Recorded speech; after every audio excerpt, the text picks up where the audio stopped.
Hey everybody, it's Steve from Hardtail Party. I'm so excited to share my nominations for the 2023 Hardtail of the Year.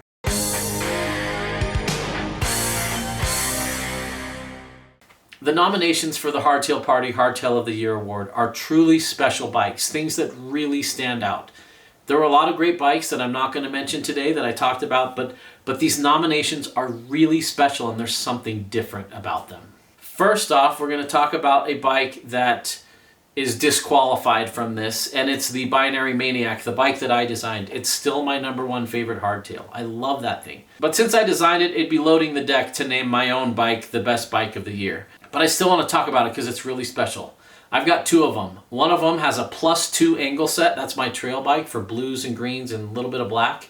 I run it single speed, I run it geared, but that +2 angle set brings the head tube closer to 66 degrees. And that thing loves flat corners. It works better in Phoenix and on the kind of the flowier stuff where most people like hardtails. It's incredible how versatile that bike is. I love the geometry to a T. I love the tire clearance. I absolutely love that bike. It's my favorite hardtail by a long shot. And by putting in that +2 degree angle set, it really transforms the bike into more of a trail bike, light XC bike than an enduro shredder. Stock, it shreds. It's hard for most people to find a trail where it's really being pushed because that bike is just so capable. Maybe if we ever do a version 2, I can find a way to put a flip chip in it. Kind of like my Specialized Stump Jumper Evo, how I could flip the headset a degree or two in like 5 minutes. I don't know if that's even possible. I'd love to hear if you guys have found anything like that. Kind of like those downhill guys do. They've got reach adjust headsets, they've got angle sets, they can flip it all out pretty easily. If I can find a way to do that that's creak free, I'd be really interested in that in the future because that bike is just dialed, and if you could have a 66 degree head angle version, it'd be perfect for most people in the Midwest, most trails under 20 miles an hour that are a little bit flatter, and then you kick it back out to 65, 64 for the really rowdy stuff. Anyway, I love the Binary Maniac. I'm so thrilled with how that came out. I'm designing a couple other frames with a couple other companies, and the design process takes years, and every time I go to a factory and say, hey, here's what I want, they come back and say, you can have half of it. You can't have the other half. And Binary was wonderful. They fought for me and they got me everything I wanted on that frame. And it's truly a joy to ride that frame. But it's disqualified because it's my frame. And every time you buy one of those, I make a small commission. And so I need to put that up front. I'm not trying to sell more bikes to make more money for myself. It truly is a very, very special hardtail. Next up is the Turner Nitrous. I know you're not going to be surprised if you've seen my review of that. I loved the Turner Nitrous. And it's not even a brand new bike for this year, but this was the year I got it to review it. That bike is truly something special. It's a lightweight trail bike, and it just has this energy and this secret sauce about it. Most bikes that come across my desk for review, I would give them like a 75% out of 100. They're pretty solid. Most of these bikes are under $3,000. They're good little bikes and they do a lot of things really well for the price. But things like that Turner Nitrous are more like in the 95 range, and they are truly, truly special. I'm not going to give you a ranking of all the bikes I've ridden, but if you do want to know how bikes compare, I do that over on Patreon, where we can talk together and pick the perfect bike for you, and I can help you know which recommendations are in that truly special category and which ones are in the budget-friendly category. They're pretty good. The next hardtail I nominate is the Sharon DG. This was a surprise to me. Will Sharon, he's a small builder out of Ashland, Oregon. I don't often review Super Boost bikes because I have probably 20 wheel sets that are regular boost, and I haven't bought into Super Boost yet. So it was like the one thing that I was kind of dragging my heels on, but I'm so glad I reviewed that bike. What was cool about the Sharon DG is the geometry is very different. It's not just slack, it's super slack, but it had a short reach. And so the cockpit was nice and short, but the wheelbase was so long that it felt planted. So I didn't feel like, even though the bars were pretty close to me, I didn't feel like I was about to go over the front. That bike rode like an absolute dream. I've never had a downhill segment where I felt like I was just as fast on the hardtail as I am on my full suspensions. That bike is truly special, very compliant. I don't know Will personally other than a few emails we've had together, but that bike left a lasting impression on me. Next up is the Radical All Mountain Chili Dog. This bike is cool. These guys are a newer company, And they have a really methodical process about the ordering and really great communication. And it's got that kind of semi-custom optimization to it. And that bike rode really, really well. I'm really impressed. It was their first version for that company, and it rode great. They've got some other exciting models too. I haven't ridden any of them yet, but I like what's going on over there. And that bike was really special, and it made it into this nomination. My next nomination is a bike that I really, really love. It's the Celilo wood frame. Scott out of Oregon came over and he taught me all about the process about how he builds it. He makes these little puzzle pieces out of wood and connects them together and epoxies them together. Then he machines them. He CNCs them out and hollows them, kind of like a canoe. Then he lines them with carbon fiber. So it's like carbon fiber with a wood shell. And then he bonds the halves together, kind of like a Polé machine.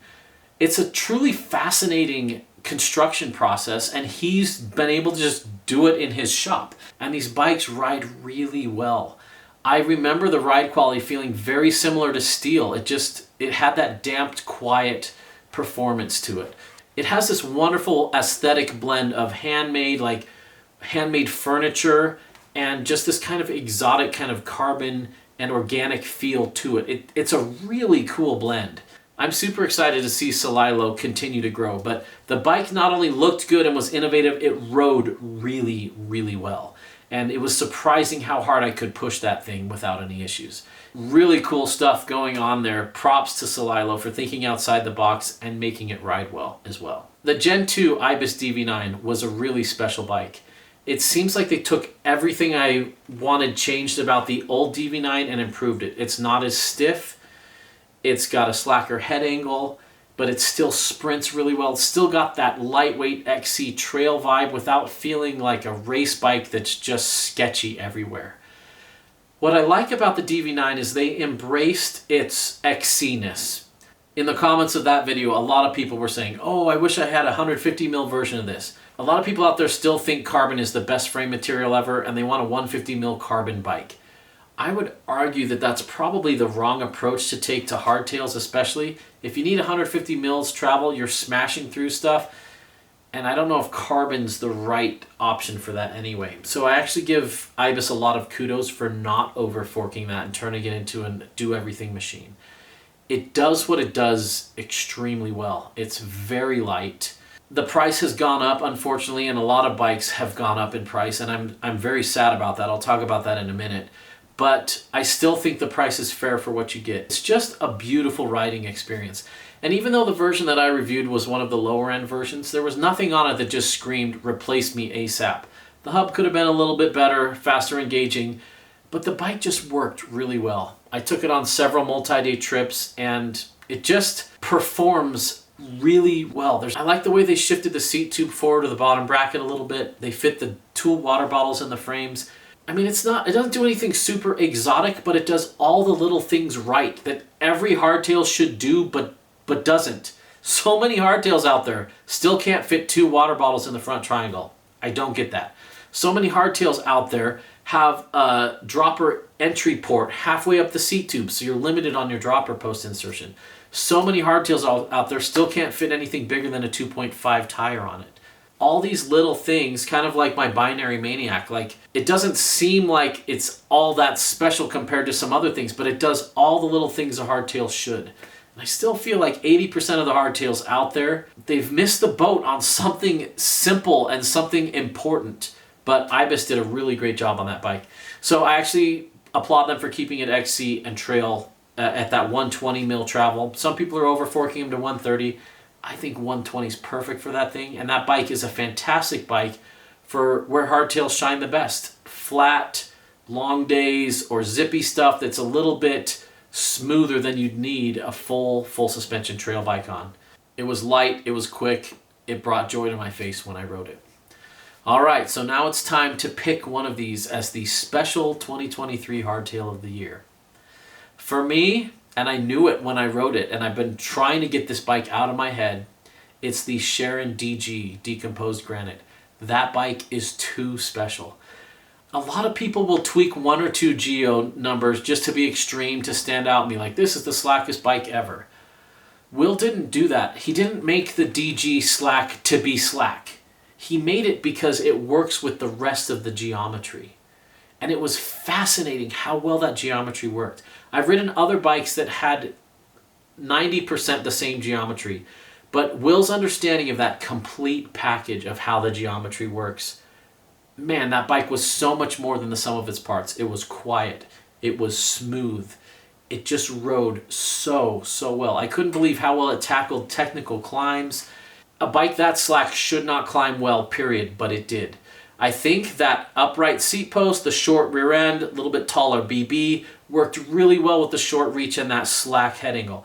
Having that front wheel so far ahead of you really gave it a new stability that I haven't found with other bikes. And so I think what makes that bike so special is not necessarily that it's slack, it's that the front center is so long. And so when it gets steep and you're really over that front, there's no way you can go over the bars, and that just gives you so much confidence and you just plow through stuff.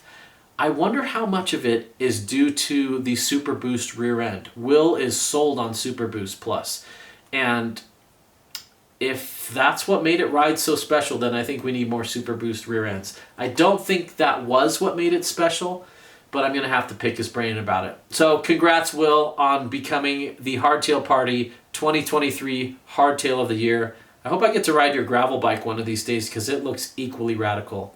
What bike did I miss? Which bike would you give Hardtail of the Year? I'd love to hear in the comments below. Thanks for watching, everybody. There's a party in the mountains, and you're invited.